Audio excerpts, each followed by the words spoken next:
नमस्कार, कैसे हैं आप लोग। आज हम अध्याय 9 के पार्ट 3 को लेकर आपके सामने हाजिर हुए हैं और ये अध्याय 9 का भाग 3 है। आप जानते हैं कि आज इस भाग में अध्याय 9 आप लोगों का कंप्लीट हो जाएगा।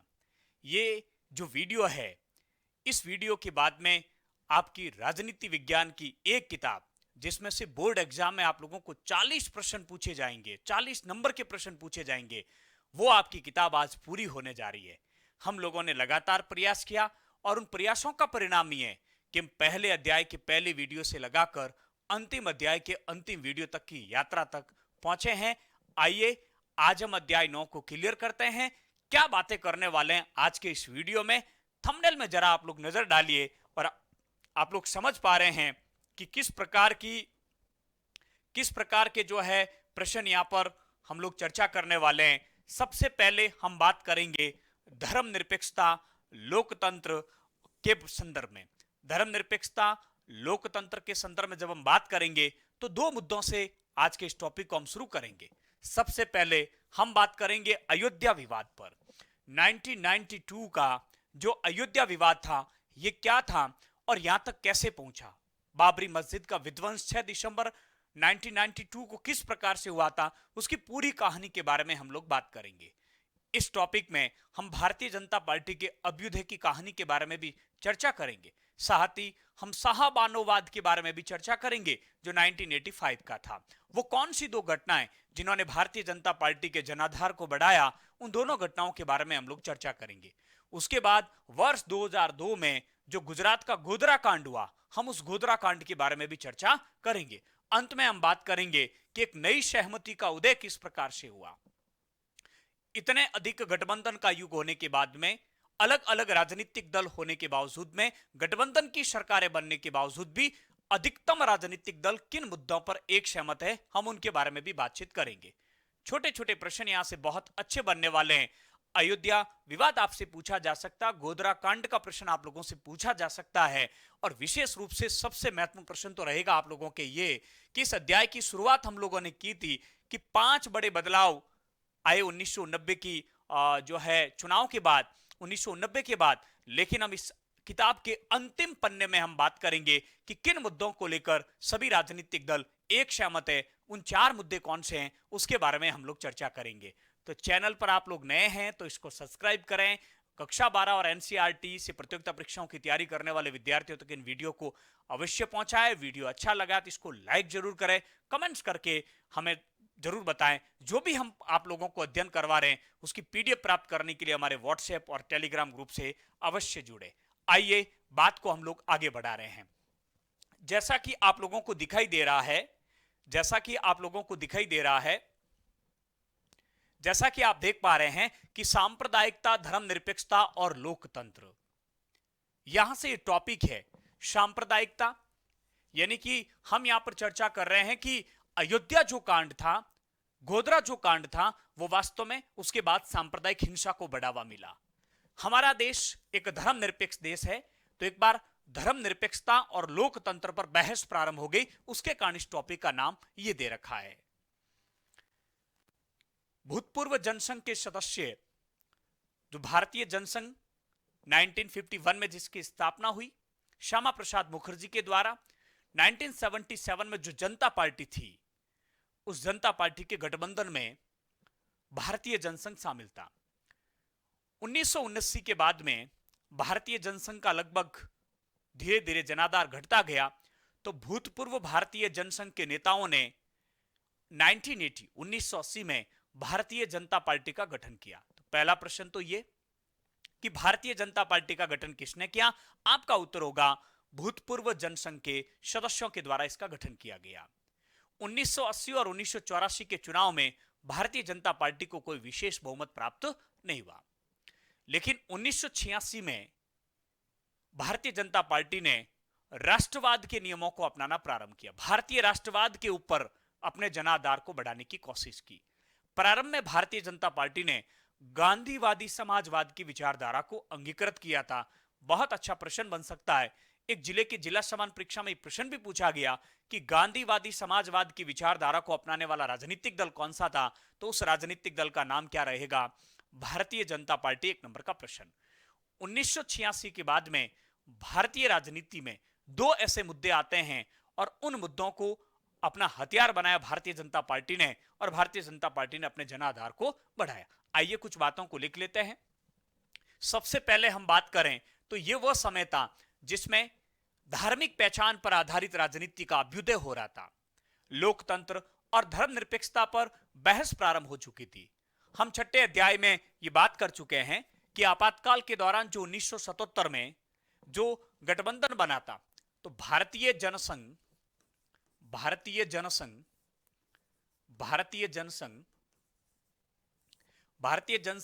जनता पार्टी के गठबंधन में शामिल था। इसी भारतीय जनसंघ के नेताओं ने 1980 में भाजपा भारतीय जनता पार्टी का गठन किया। तो एक नंबर का प्रश्न आप लोगों को यह याद रखना है कि भारतीय जनता पार्टी का गठन कब किया गया? 1980 में किया गया। पहला प्रश्न तो यह आप लोगों के लिए बनेगा। दूसरा बहुत महत्वपूर्ण प्रश्न रहेगा कि गांधीवादी विचारधारा, प्रारंभ में गांधीवादी समाजवाद को अपनी विचारधारा में अपनाने वाला राजनीतिक दल कौन सा था? बहुत अच्छा प्रश्न रहेगा। गांधीवादी समाजवाद को अपनी विचारधारा में स्थान देने वाला राजनीतिक दल कौन सा था? आपका उत्तर होगा भारतीय जनता पार्टी। लेकिन आप जानते हैं कि 1980 और 1984 के चुनाव में भारतीय जनता पार्टी को कोई विशेष सफलता प्राप्त नहीं हुई, यानी कि कोई खास सफलता प्राप्त नहीं हुई। ऐसी स्थिति में 1986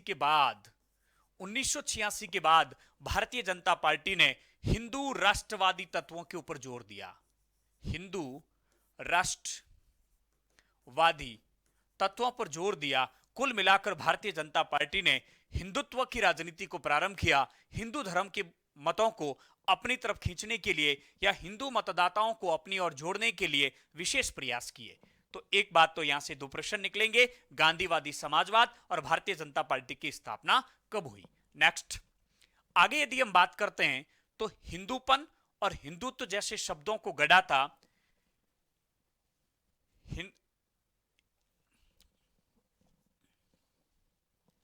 हिंदुत्व और जो है हिंदूपन जैसे शब्दों को गढ़ा था वीडी सावरकर ने। वीडी सावरकर सेलुलर जेल में रहे थे, अंडमान निकोबार के। वो हिंदुत्व के समर्थक थे। उनका कहना था कि भारत का जनाधार, भारत का जो आधार है, भारतीय राष्ट्र की जो बुनियाद है, वो हिंदुत्व और हिंदूपन है, हिंदू धर्म है। वीडी सावरकर का मानना था कि भारत में रहने का अधिकार केवल उन्हीं को है जो इस भारत भूमि को न केवल पितृभूमि माने बल्कि इसको पुण्य भूमि भी स्वीकार करे। भारतीय जनता पार्टी ने इसी बात को या भारतीय जनता पार्टी के कार्यकर्ताओं का यह मानना था कि एकीकृत राष्ट्रीय संस्कृति की बुनियाद पर ही भारत को एक मजबूत राष्ट्र बनाया जा सकता है और उसकी राष्ट्रीयता की बुनियाद केवल और केवल हिंदू संस्कृति है। आइए कुछ बातें लिख देते हैं। पहला प्रश्न, यह प्रश्न पूछा जा चुका है आपके अर्धवार्षिक परीक्षा में। हिंदुत्व व हिंदूपन शब्दों को किसने गढ़ा था? वीडी सावरकर ने। एक तो यह प्रश्न आप लोगों को ध्यान रखना। एक बाई चांस से पूछ ही ले, पितृभूमि स्वीकार नहीं करे बल्कि इसे पुण्य भूमि भी स्वीकार करे। अब हम बात कर रहे हैं कि भारतीय जनता पार्टी ने उन दो अवसरों को भुनाया जो 1986 के वर्ष में यह घटनाएं घटित हुई थी। पहली घटना थी 1985 में शाहबानो मामला। शाहबानो एक मुस्लिम महिला थी, 62 वर्षीय मुस्लिम महिला, जिसे तलाक दे दिया गया। शाहबानो ने सुप्रीम कोर्ट का दरवाजा खटखटाया गुजारा भत्ता प्राप्त करने के लिए। सुप्रीम कोर्ट ने शाहबानो के पक्ष में जैसे ही निर्णय दिया, मुस्लिम जो संगठन थे, कट्टरपंथी या पुरातनपंथी जो मुस्लिम संगठन थे, उन्होंने कहा कि यह हमारे पर्सनल लॉ में हस्तक्षेप है। मुस्लिम नेताओं ने तत्कालीन जो राजीव गांधी की सरकार थी उनके ऊपर दबाव बनाया, तो राजीव गांधी की सरकार ने महिला मुस्लिम अधिनियम 1986 बनाकर सुप्रीम कोर्ट के निर्णय को पलट दिया। जैसे ही सुप्रीम कोर्ट के निर्णय को पलटा गया इस अधिनियम के द्वारा, सरकार के द्वारा, भारतीय जनता पार्टी ने इसे मुसलमानों के प्रति सरकार की तुष्टीकरण की नीति तक करार देकर सरकार की आलोचना की। कई महिला संगठनों ने सरकार की आलोचना की, मुस्लिम महिला संगठनों ने भी सरकार की आलोचना की। तो इस मुद्दे पर भारतीय जनता पार्टी ने तत्कालीन कांग्रेस सरकार की आलोचना करने का मुद्दा बन गया और अन्य लोगों को एक साथ लेकर भारतीय जनता पार्टी को अपना जनाधार बढ़ाने का मौका मिल गया। आइए कुछ बिंदु लिख लेते हैं। 1985 शाहबानो वाद। सुप्रीम कोर्ट ने शाहबानो के पक्ष में निर्णय दिया और मुस्लिम संगठनों का कहना था कि हमारे पर्सनल लॉ में सुप्रीम कोर्ट का हस्तक्षेप है। सरकार ने मुस्लिम संगठन और नेताओं को संतुष्ट करने के लिए मुस्लिम महिला अधिनियम मुस्लिम महिला अधिनियम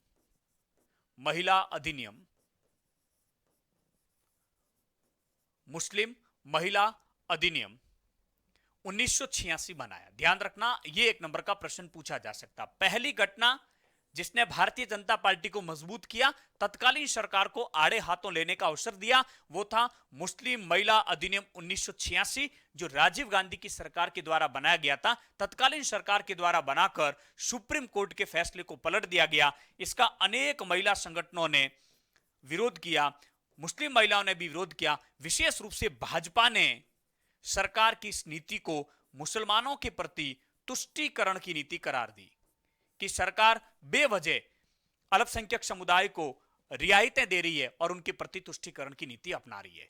तो शाहबानोवाद क्या है, यह आप लोगों को जानकारी होनी चाहिए। 1985 का मामला है। शाहबानो एक मुस्लिम महिला को उसके पति ने 62 वर्ष की उम्र में जब तलाक दे दिया, तब गुजारा भत्ता प्राप्त करने के उद्देश्य से शाहबानो सुप्रीम कोर्ट का दरवाजा खटखटा। सुप्रीम कोर्ट ने शाहबानो के पक्ष में निर्णय दिया। इस बात को लेकर मुस्लिम नेता या पुरातन पंथी जो मुस्लिम संगठन थे, उन्होंने सरकार पर दबाव डाला कि हमारे पर्सनल लॉ में हस्तक्षेप है। इस बात पर सरकार ने उन नेताओं की बात को ध्यान में रखते हुए उनको संतुष्ट करने के लिए मुस्लिम महिला अधिनियम 1986 बनाया, जिसके तहत सुप्रीम कोर्ट द्वारा दिया गया निर्णय निराधार हो जाता, उसका कोई अर्थ नहीं रह जाता है। इस मुद्दे को भारतीय जनता पार्टी ने अपना जनाधार बनाया। एक तो मुद्दा था ये। दूसरा अयोध्या मुद्दा। दूसरा मुद्दा कौन सा रहेगा आप लोगों के? अयोध्या मुद्दा।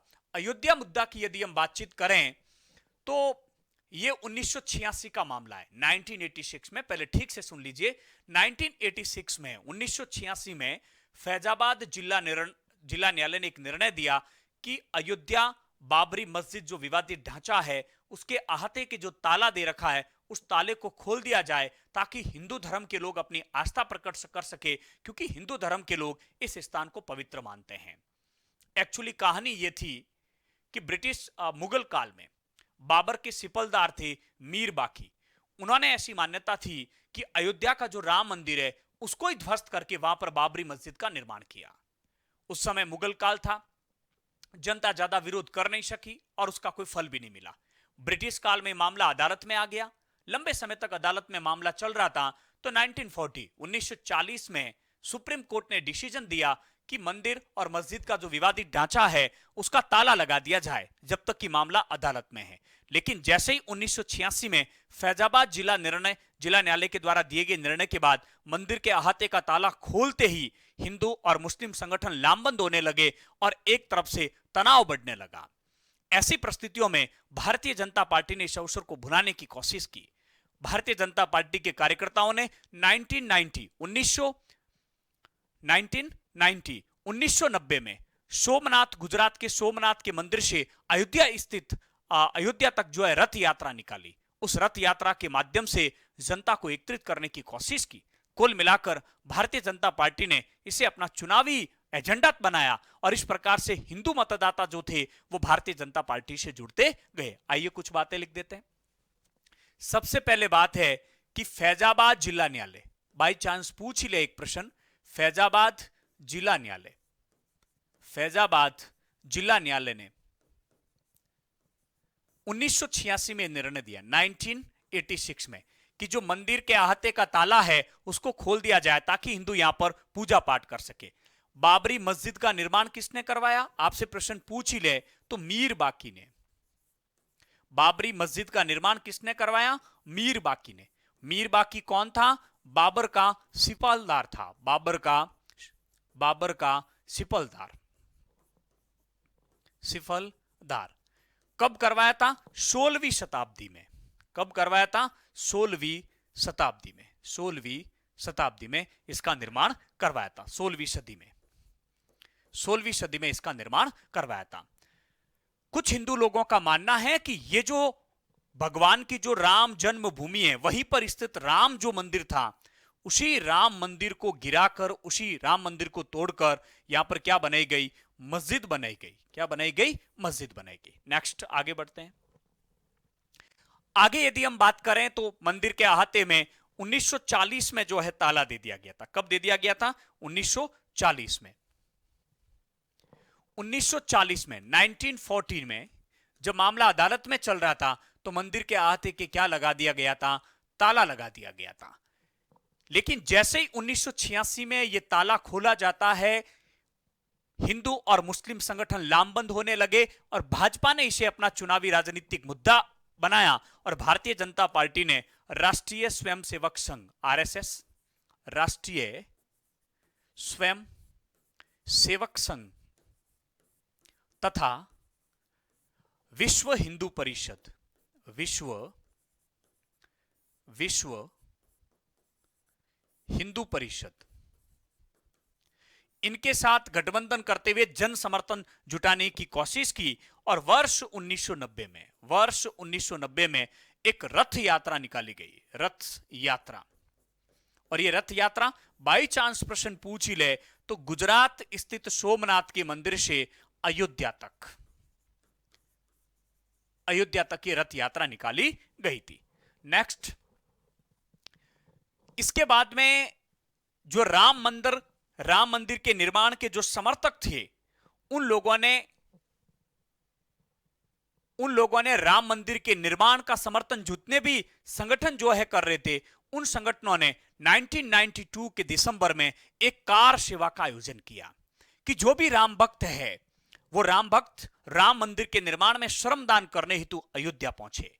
यह घटना दिसंबर 1992 की है। हजारों की संख्या में कार सेवक जब अयोध्या की तरफ प्रस्थान कर रहे थे, उस समय सुप्रीम कोर्ट ने, उच्चतम न्यायालय ने उत्तर प्रदेश के मुख्यमंत्री को यह बात कही कि वो विवादित ढांचे की सुरक्षा करें। उत्तर प्रदेश के मुख्यमंत्री ने सुप्रीम कोर्ट को आश्वासन दिया कि विवादित ढांचे की सुरक्षा की जाएगी। लेकिन जनता बहुत बड़ी मात्रा में अयोध्या पहुंची और 6 दिसंबर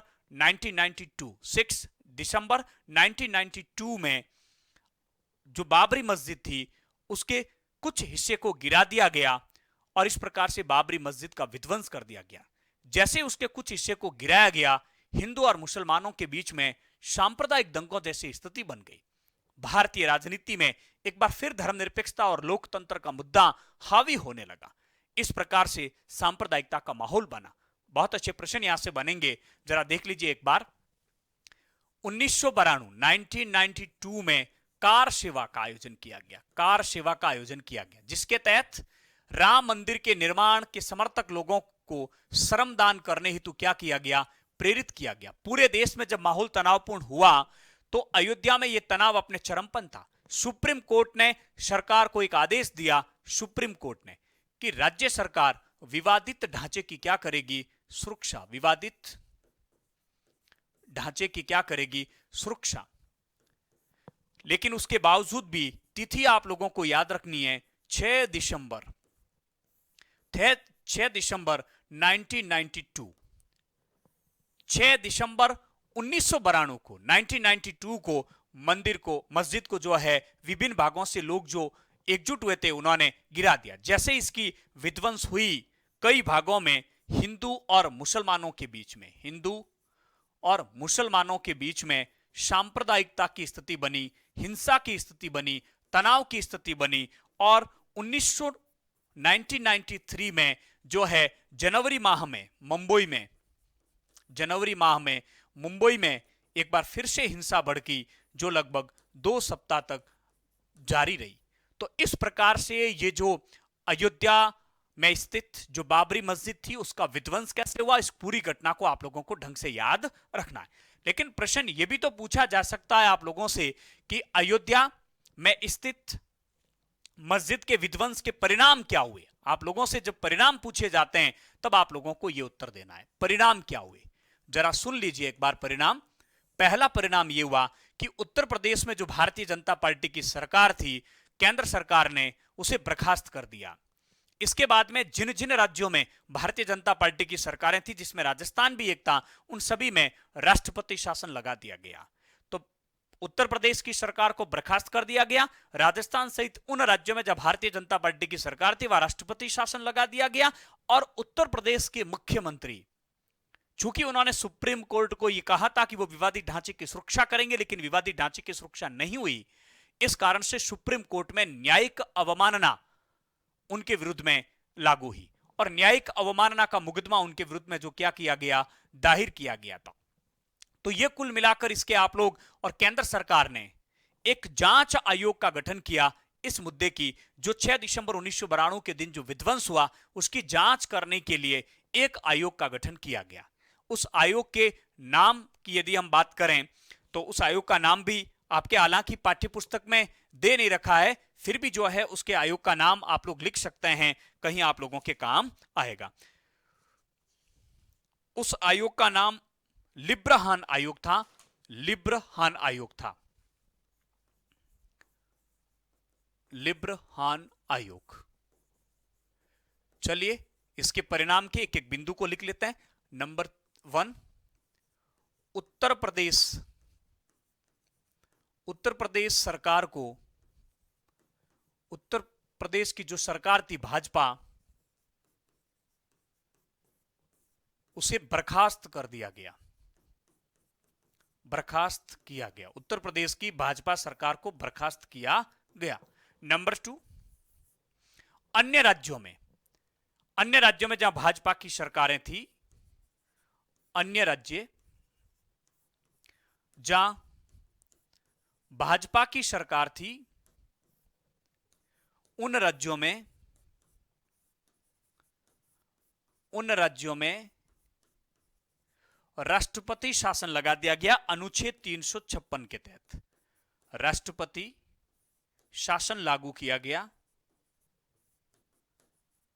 और अनुच्छेद 356 के तहत राष्ट्रपति शासन लागू किया जाता है। नंबर 3, उत्तर प्रदेश के, यूपी के मुख्यमंत्री के विरुद्ध न्यायिक अवमानना का मुकदमा लगाया गया। न्यायालय की निर्णय को नहीं मानने का न्यायिक अवमानना का मुकदमा लागू हुआ और इस मामले की जांच करने के लिए एक जांच आयोग का गठन किया गया था और उस जांच आयोग का नाम था लिब्रहान आयोग। तो बाई चांस आपसे पूछ ही ले अयोध्या विध्वंस की या बाबरी मस्जिद के विध्वंस के परिणाम क्या रहे, तो ये परिणाम आप लोग याद रख सकते हैं। 1-2 नंबर का बाई चांस कोई प्रश्न बने तो इस बात को भी आप लोगों को ध्यान रखना है। भारतीय जनता पार्टी ने भी इस विवाद पर, इस मुद्दे पर अफसोस जाहिर किया। बहुत से राजनीतिक दलों ने इस बात की निंदा की। हमारे देश में जो है धर्मनिरपेक्षता के सिद्धांत को लेकर एक बार फिर से गंभीर बहस छिड़ गई। देश के बंटवारे के तुरंत बाद जो माहौल था वो माहौल एक बार यहां पर वापस हो गया कि क्या बहुसंख्यक लोग अल्पसंख्यकों के हितों की सुरक्षा करेंगे या फिर अल्पसंख्यकों पर अपना दबदबा स्थापित करेंगे। इस प्रकार के मुद्दे वापस उठने लगे, इस प्रकार की चर्चाएं देश में वापस होने लगी। तो ये आपका पूरा मुद्दा था। जो अयोध्या में स्थित बाबरी मस्जिद के संदर्भ में जो बातें थी उसके बारे में हम लोगों ने चर्चा की, उस बारे में हम लोगों ने चर्चा की। चलिए क्या कहा था, मुख्य न्यायाधीश वेंकटचलैया थे उस समय और न्यायमूर्ति जी.एन. रे सर्वोच्च न्यायालय ने, उन्होंने इस मुकदमे की सुनवाई करते हुए मोहम्मद असलम बनाम भारत संघ की सुनवाई करते हुए 28 अक्टूबर 1994 में यह निर्णय दिया और उसमें उन्होंने कहा कि इन कार्रवाइयों से उन विनाशकारी घटनाओं की अनुगुंज सुनाई देती है जिसकी परिणति 6 दिसंबर 1992 के दिन में हुई थी। तो कुल मिलाकर बहुत से निर्दोष लोगों की जान गंवाई, धन संपदा का नुकसान हुआ, देश को भारी नुकसान हुआ। अंतरराष्ट्रीय फलक पर भारत का जो लोकतंत्र और धर्मनिरपेक्षता का सिद्धांत है उसको जो है नुकसान पहुंचा। सहिष्णुता, विश्वास और भाईचारे की महान परंपरा का पालन संरक्षण हिंदुस्तान में हमेशा से किया जा रहा था। उन्होंने कहा कि बड़े दुख की बात है कि एक राजनीतिक दल और नेता मुख्यमंत्री को अदालत की अवमानना के अभियोग का सामना करना पड़ रहा, लेकिन ऐसा कानून की महिमा को बनाए रखने के लिए किया जाना हो रहा है। हम उसे अदालत की अवमानना का दोषी करार देते हैं, चूंकि इस अवमानना से ऐसे बड़े मुद्दे जुड़े हैं जिसका अक्सर हमारे राष्ट्र की धर्मनिरपेक्षता के ताने बाने की बुनियाद पर पड़ता है, इसलिए हम एक दिन के प्रतीकात्मक कारावास का दंड देते हैं। ये उस समय मुद्दा था, हालांकि यहां से प्रश्न बनने की कोई संभावना नहीं है। उसके बाद में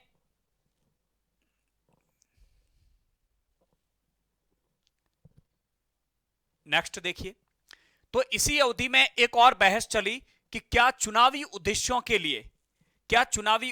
के लिए धर्म को सहारा बनाया जा सकता है, क्या धर्म के आधार पर वोट मांगे जा सकते हैं। यह एक मुद्दा हावी हुआ। किसी भी धर्म का व्यक्ति किसी भी राजनीतिक दल से जुड़ सकता है, किसी भी राजनीतिक दल को मत दे सकता है, लेकिन क्या किसी राजनीतिक दल का धर्म के आधार पर निर्णय हो सकता है? यह बिल्कुल नहीं हो सकता है, यह ठीक नहीं है। तो इस प्रकार से 1984 के बाद में 1984 में सिख दंगे हुए और उसके बाद में 1992 का जो ये 1992 का जो आपके बाबरी विध्वंस का मामला हुआ, उसके बाद में काफी गंभीर चर्चा हुई, पूरे देश में माहौल सरगर्म रहा, हिंसा भड़की और इसी की अगली जो परिणति थी वो थी गोधरा कांड वर्ष 2002 का। तो अगला आप लोगों से प्रश्न पूछा जा सकता है, टिप्पणी पूछी जा सकती है, गोधरा कांड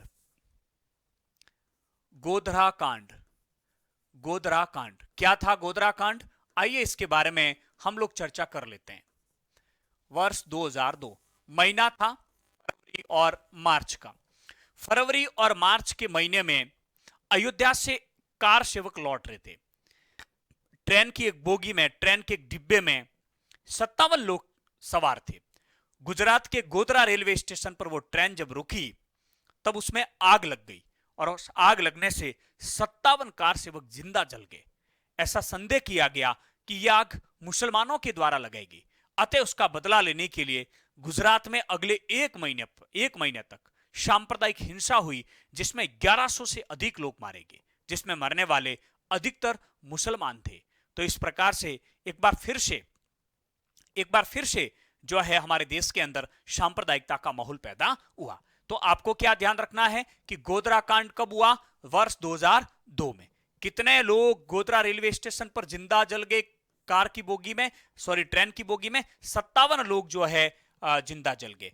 अगले दिन सांप्रदायिक दंगे हुए और माहौल बहुत अधिक खराब हुआ, हिंसा हुई, जिसमें 1100 से अधिक लोग मारे गए और वो जो 1100 से अधिक लोग मारे गए थे उनमें लगभग अधिकतर लोग मुसलमान थे। हिंसा का तांडव लगभग जारी रहा था एक महीने तक। ऐसी स्थिति के अंदर चुनाव आयोग ने गुजरात में जो विधानसभा के चुनाव होने थे उनको स्थगित करना पड़ा। राष्ट्रीय मानवाधिकार आयोग ने कहा कि जो हिंसा हुई उस हिंसा को रोकने, जो उस हिंसा से प्रभावित हुए उन लोगों को मुआवजा देने और जिन लोगों ने हिंसा की उनके ऊपर कार्रवाई त्वरित गति से नहीं हुई, जिसके कारण नुकसान ज्यादा हुआ। कुल मिलाकर 1984 के सिख विरोधी दंगे के समान गुजरात के दंगों से जाहिर हुआ कि सरकारी मशीनरी सांप्रदायिक भावनाओं में, आवेग में आ सकती है, क्योंकि पुलिस और प्रशासन की भूमिका संदिग्ध बताई गई। तो इस प्रकार से गुजरात में घटी ये घटनाएं हमें यह आगाह करती है कि राजनीतिक उद्देश्यों के लिए कभी भी धार्मिक भावनाओं को नहीं भड़काना चाहिए, यह लोकतंत्र के लिए काफी घातक होता। आइए कुछ बातें लिख देते हैं। तो लगभग जो हिंसा हुई उसमें 1100 से अधिक लोग मारे गए थे। 1984 में सिख दंगे, 1992 में जो है अपने बाबरी मस्जिद विध्वंस और 2002 का जो गोधरा कांड था, इससे जो है काफी स्थितियां विपरीत पैदा हुई। देखिए क्या लिखा यहां पर। राष्ट्रीय मानवाधिकार आयोग ने जब अपनी रिपोर्ट दी, उन्होंने राष्ट्रीय मानवाधिकार आयोग ने अपनी रिपोर्ट में जो बातें कही उसके बारे में देख लीजिए। 27 फरवरी 1947 को संविधान सभा ने संबंधित मौलिक अधिकार, अल्पसंख्यक तथा आदिवासी और अन्य मामलों की सलाहकार समितियों की पहली बैठक में सरदार पटेल ने कहा था। सरदार पटेल ने संविधान सभा में जो बात कही है उसको यहां पर दिया है कि यह हमारे ऊपर है कि हम इसे एक खोखला दावा, एक झूठा दावा साबित करें और जता दे कि अपने अल्पसंख्यकों की रक्षा की चिंता हमसे ज्यादा कोई नहीं कर सकता है। हमारा ध्येय उनमें से हर एक को संतुष्ट करना। आइए हम साबित करें कि हम अपने ऊपर शासन कर सकते हैं और किसी दूसरों पर शासन करने की हमारी महत्वाकांक्षा नहीं है। गुजरात की घटनाओं से देश को नुकसान हुआ, राष्ट्रीय मानवाधिकार आयोग कह रहे हैं। इन घटनाओं की शुरुआत गोधरा कांड से हुई, फिर लगातार 2 महीने से ज्यादा हिंसा का तांडव रहा, जिससे पूरा राज्य दहल उठा। इसमें कोई शक नहीं कि आयोग की राय में राज्य सरकार को लोगों की जीवन, स्वतंत्रता, समता, गरिमा के हनन को रोकने में बुरी तरह नाकाम रही। गांवों को भरना और शांति सौहार्द से भरे भविष्य की राह तलाशना जरूरी थी, लेकिन इन उच्च आदर्शों को पाने की कोशिश न्याय तथा देश के संविधान के मूल्य और कानून की बुनियाद पर की जानी चाहिए। तो इसकी बात हमारे हो गई। और इस समय प्रधानमंत्री थे अटल बिहारी वाजपेयी। वाजपेयी ने इस समय कहा था कि मुख्यमंत्री गुजरात को मेरा संदेश है कि वो राजधर्म का पालन करे। शासक को अपनी प्रजा के बीच में जाति, मत या धर्म के आधार पर भेदभाव नहीं करना चाहिए। अंत में आ जाइए, हम लोग बात करते हैं एक नई सहमति पर उदय। किन मुद्दों को लेकर सभी राजनीतिक दल सहमत थे, उन मुद्दों के बारे में हम लोग बातचीत कर लेते हैं। एक नई सहमति के उदय के बारे में हम लोग बात कर रहे हैं, लेकिन उससे पहले कुछ जटिलताओं को समझने की कोशिश कर रहे हैं कि 1984 में कांग्रेस पार्टी को 415 सीटें प्राप्त हुई थी। कितनी सीटें प्राप्त हुई थी? 415। और भारतीय जनता पार्टी को 2 सीट प्राप्त हुई थी। देखिए, ऐसे प्रश्न पूछे जा सकते हैं। 1994 के चुनाव में कांग्रेस और बीजेपी, तो कांग्रेस को 415 सीटें, बीजेपी को महज 2। उसके बाद में 1989 के जो चुनाव हुए तो उसमें 85 सीटें भारतीय जनता पार्टी को और कांग्रेस को 197, कांग्रेस को 197 और भारतीय जनता पार्टी को 85। उसके बाद में 1991 के जब चुनाव हुए तो अंतर बहुत कम रह गया, 221 और 244, 221 और 244। आप देख पा रहे हैं कि भारतीय जनता पार्टी 2, 85, 244 और कांग्रेस को जरा देखिए 415, 197 और फिर 221। 1996 के जब चुनाव हुए, 1996 के जब चुनाव हुए, खैर सारी बातें लिखने की आवश्यकता नहीं है। 1996 में कांग्रेस को 160, भारतीय जनता पार्टी को 140। 1998 में कांग्रेस को 182, भारतीय जनता पार्टी को 141। 1999 के चुनाव में कांग्रेस को 182, भारतीय जनता पार्टी को 114। 2004 के चुनाव में कांग्रेस को 138 और भारतीय जनता पार्टी को 145। 2009 के चुनाव में कांग्रेस को 116 और भारतीय जनता पार्टी को 206। 2014 के चुनाव में 222, भारतीय जनता पार्टी को 282 सीटें प्राप्त हुई, कांग्रेस को महज 44। 2019 में भारतीय जनता पार्टी को 303 सीट प्राप्त हुई और कांग्रेस को महज 52 सीट प्राप्त हुई। ये जो कालखंड है वो इस बात का, कई बार इस कालखंड को इस तरीके से देखा जाता है कि इस कालखंड में कांग्रेस का पतन हुआ और भारतीय जनता पार्टी का अभ्युदय हुआ। ये जरा एक आप लोग एक सारणी भी देख सकते हैं कि किस प्रकार से कांग्रेस के मत प्रतिशत गिरते जा रहे हैं। ये इस प्रकार से यहां पहुंच गई है कांग्रेस, यहां से शुरू हुई और यहां पहुंच गई है कांग्रेस। भारतीय जनता पार्टी ने यहां से शुरुआत की और आज की तारीख में यहां पर है। कुल मिलाकर ये बताता है मानचित्र, ये सारणी बताती है कि इस अवधि में कांग्रेस पार्टी का जो है जनाधार घटता गया और भारतीय जनता पार्टी का जनाधार बढ़ता गया। विशेष रूप से वर्ष 2014 के चुनाव में भारतीय जनता पार्टी को 282 सीट प्राप्त हुई और जरा देखिए 2019 के चुनाव में 303 सीटें भारतीय जनता पार्टी को अकेले को प्राप्त हुई। हालांकि सरकार गठबंधन की है, तो ये पीडीएफ आप लोगों को भेज देंगे, किताब में थोड़ी सी इन चीजों को आप लोगों को ध्यान रखना है। आ जाइए, इस काल में हम देखते हैं, इस कालखंड में यदि हम लोग बात कर रहे हैं तो इस कालखंड के दौरान भारतीय जनता पार्टी और कांग्रेस पार्टी कठिन संघर्ष की स्थिति में दिखाई दे रही है, जबकि 1984 के चुनाव से तुलना करें तो रात दिन का अंतर था। हम देख पा रहे हैं कि इस अवधि में भारतीय जनता पार्टी और कांग्रेस दोनों के मत प्रतिशत जोड़ दें, उसके बावजूद भी आधे से अधिक यानी बहुमत नहीं बन रहा है। तो इतने सारे मत कहां गए? इतने सारे मत क्षेत्रीय राजनीतिक दलों में बट गए, बहुत से राजनीतिक दलों में बट गए, जिसके कारण किसी भी एक राजनीतिक दल को 30 वर्षों तक केंद्र में स्पष्ट बहुमत प्राप्त नहीं हुआ। दूसरे अध्याय की यदि हम बात करते तो उस समय 2 पार्टी तंत्र था, लेकिन धीरे धीरे किस प्रकार से राजनीतिक दलों की जटिलता बढ़ती गई और 1990 के बाद भारतीय राजनीति में कई राजनीतिक दलों के अभ्युदय के साथ उनकी स्थिति मजबूत होती गई। आज हम देख रहे हैं कि किस प्रकार की स्थितियां चल रही है। आज हम देख पा रहे हैं कि कुछ राजनीतिक दल भारतीय जनता पार्टी के गठबंधन राजग में है, राष्ट्रीय जनतांत्रिक गठबंधन।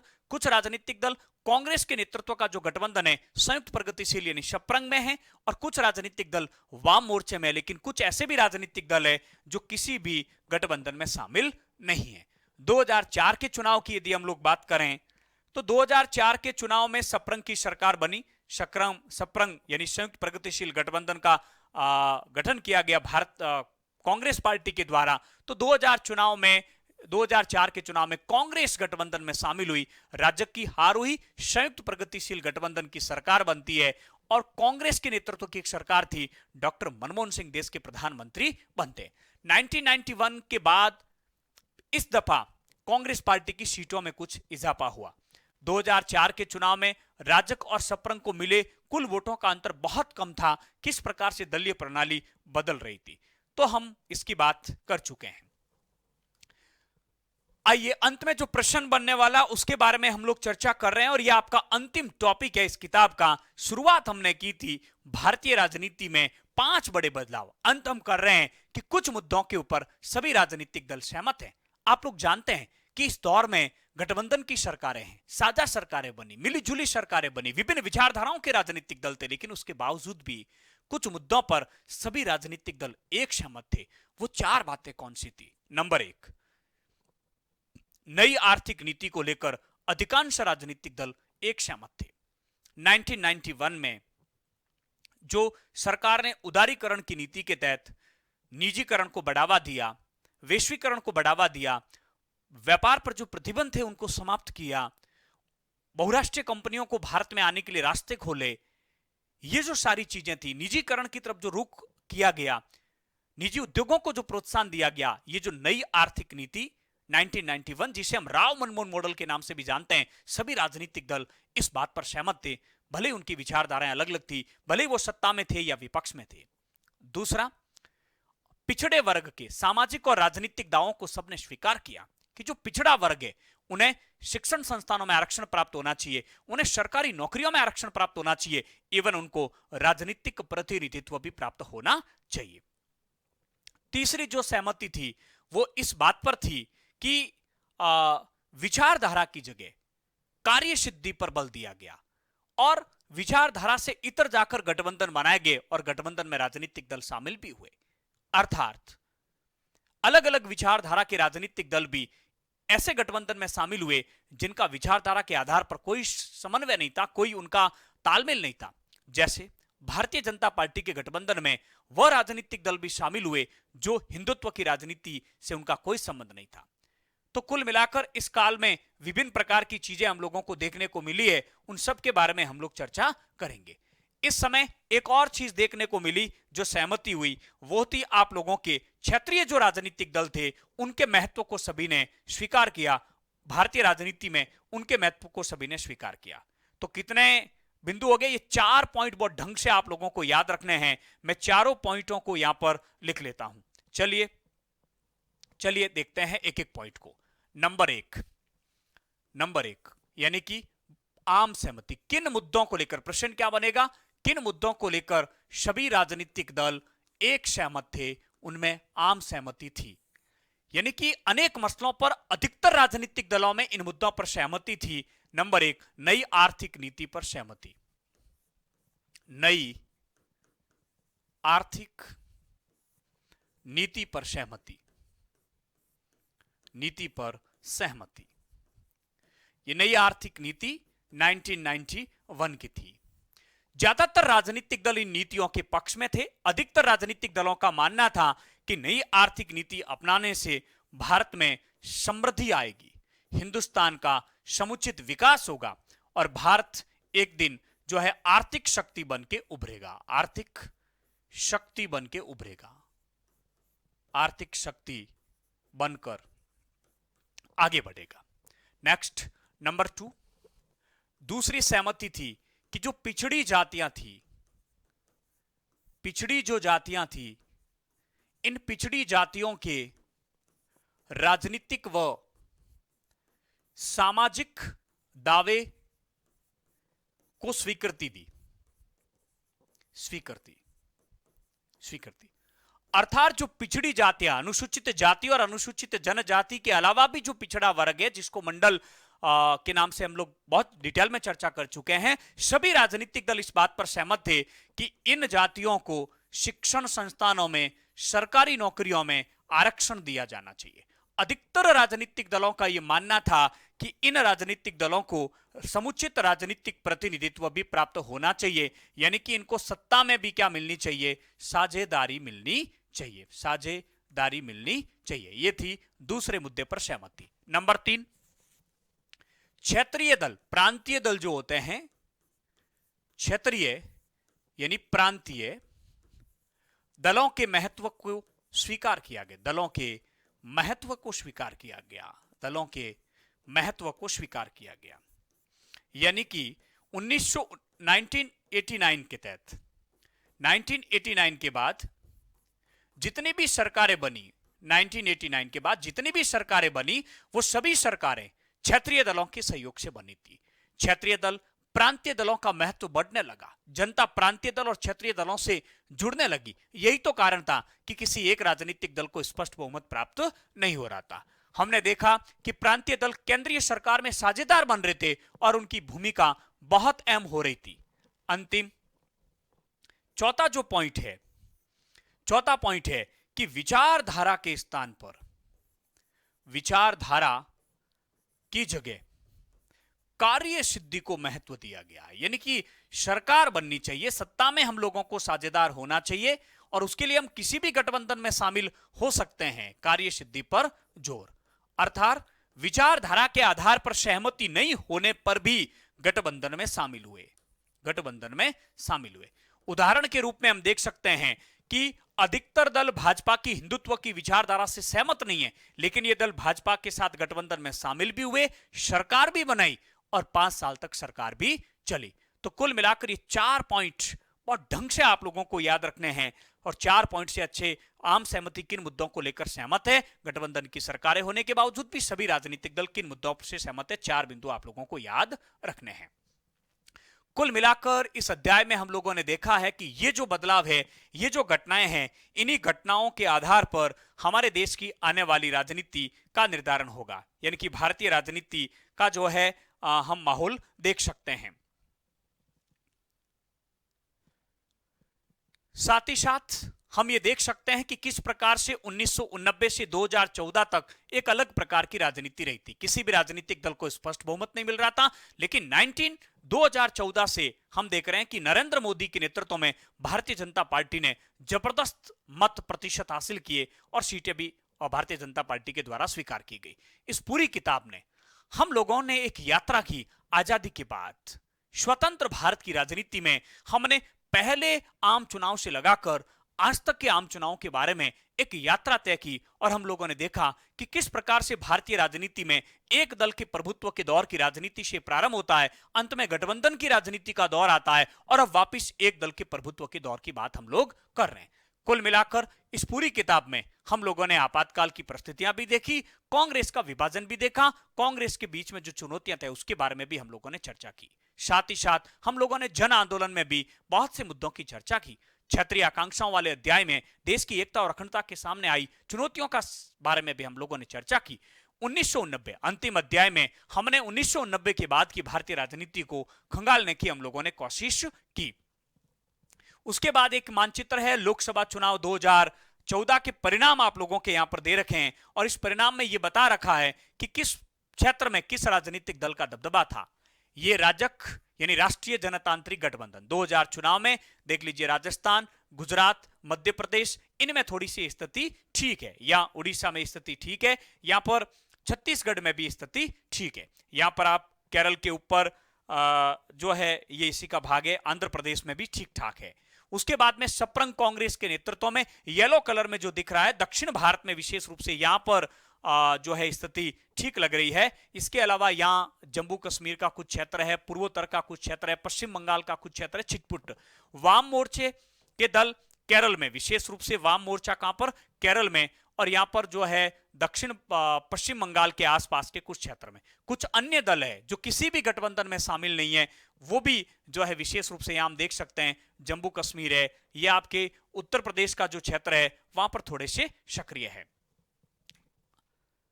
अंत में आइए हम बात कर लेते हैं, एक सारणी अंत में आप लोगों के और दे रखी है, उसके बारे में भी हम लोगों को चर्चा कर लेनी चाहिए। यह 17वीं लोकसभा की स्थिति दे रखी है कि किस राजनीतिक दल को क्या स्थिति रही, या किस राजनीतिक दल की क्या स्थिति रही उसके बारे में दे रखा है। भारतीय जनता पार्टी को 303 सीटें प्राप्त हुई, इंडियन नेशनल कांग्रेस को 52 सीट्स, द्रविड़ मुनेत्र कस्कम यानी डीएम को 24, शिवसेना को 18, जनता दल यूनाइटेड जदयू को 16, बीजू जनता दल बीजेडी को 12, बहुजन समाज पार्टी बसपा को 10, अन्य पार्टियों को मिले 108। कुल मिलाकर भारतीय जनता पार्टी को लगभग 56% सीटें प्राप्त हुई और किसी भी राजनीतिक दल को सरकार बनाने के लिए 50% से एक अधिक सीट चाहिए। इनकी 272 सीटें जिस राजनीतिक दल को प्राप्त होगी उसकी क्या बनेगी, सरकार बनेगी। अंतिम पन्ने में हम देख लेते हैं, और हालांकि इसकी मैं एक एक की चर्चा आप लोगों से नहीं करूंगा, लेकिन आप लोग देख लीजिए कि किस प्रकार से 2004, 2009, 2014 और 2019 में प्राप्त मतों की यहां पर गणना दे रखी है। जैसे भारतीय जनता पार्टी को 2004 में 138 सीटें प्राप्त हुई, 2009 में 116, 2014 में 282 और 2019 में 303। कांग्रेस पार्टी की यदि यहां पर हम लोग बात करें तो कांग्रेस पार्टी की स्थिति 144 सीटें 2004 में, 2006 2009 में 44, 2014 में और 2019 में केवल 52 सीट। आप लोगों ने सारे राजनीतिक दलों की यहां स्थितियां दे रखी है। कुल मिलाकर आप लोगों का 9वां अध्याय पूरा हुआ। प्रिय विद्यार्थियों, मित्रों, हम लोगों ने लगभग 26 वीडियो के माध्यम से आप लोगों को स्वतंत्र भारत की राजनीति के 9 अध्याय कंप्लीट करवाए हैं। ये 9वें अध्याय का अंतिम जो है वीडियो आप लोगों तक हम लोग पहुंचा रहे हैं। बड़ी मेहनत के बाद, बड़े समर्पण के बाद, बड़े जो है इसके प्रति लगन से हम लोगों ने ये वीडियो आप लोगों के लिए तैयार किए हैं।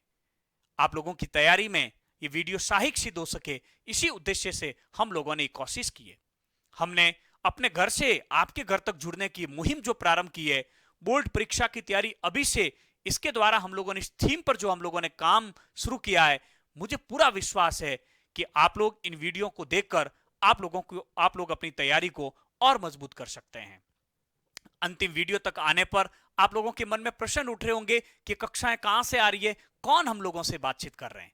तो मैं इस अंतिम वीडियो में अपना एक परिचय दे रहा हूं। हालांकि अगले वीडियो से हम एक नई किताब के साथ, एक नए जोश और जुनून के साथ आप लोगों से रूबरू होंगे, समकालीन विश्व में राजनीति, जिसमें हम पहला अध्याय पढ़ेंगे शीत युद्ध का दौर। बड़े इंटरेस्टिंग तरीके से आपको वर्ल्ड की पॉलिटी के बारे में हम लोग अध्ययन करवाएंगे। तो मैं आप लोगों से मुखातिब हुआ हूं इन 26 वीडियो में सुरेंद्र सिंह राजपुरोहित, गांव मेरा खेड़ापा, सुरेंद्र सिंह राजपुरोहित खेड़ापा, वर्तमान में राजकीय उच्च माध्यमिक विद्यालय बावड़ी में राजनीति विज्ञान के व्याख्याता के पद पर काम कर रहा हूं। विद्यार्थियों का अत्यधिक स्नेह मुझे हमेशा से प्राप्त रहा, और आप लोगों के स्नेह का परिणाम ही है कि हम इस प्रकार के नवाचार कर पा रहे हैं, आप लोगों से मुखातिब हो पा रहे हैं। वर्ष 2006 से अध्यापन का कार्य करवा रहा हूं। पिछले 16 वर्षों में हजारों विद्यार्थियों को अध्यापन का अवसर मिला। मुझे लगा कि अब डिजिटल प्लेटफॉर्म के माध्यम से अधिकतम विद्यार्थियों को मैं कैसे लाभान्वित कर सकता हूं। इसी मुहिम के तहत आप लोगों तक ये वीडियो पहुंचाए।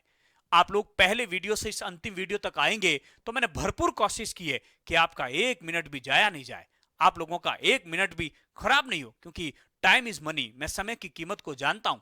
यही कारण था कि हमने किसी भी वीडियो में किसी प्रकार की बीच में बातचीत नहीं की, किसी प्रकार की हमारे पाठ्यक्रम से इतर जाकर चर्चा करके आपका समय जाया नहीं किया।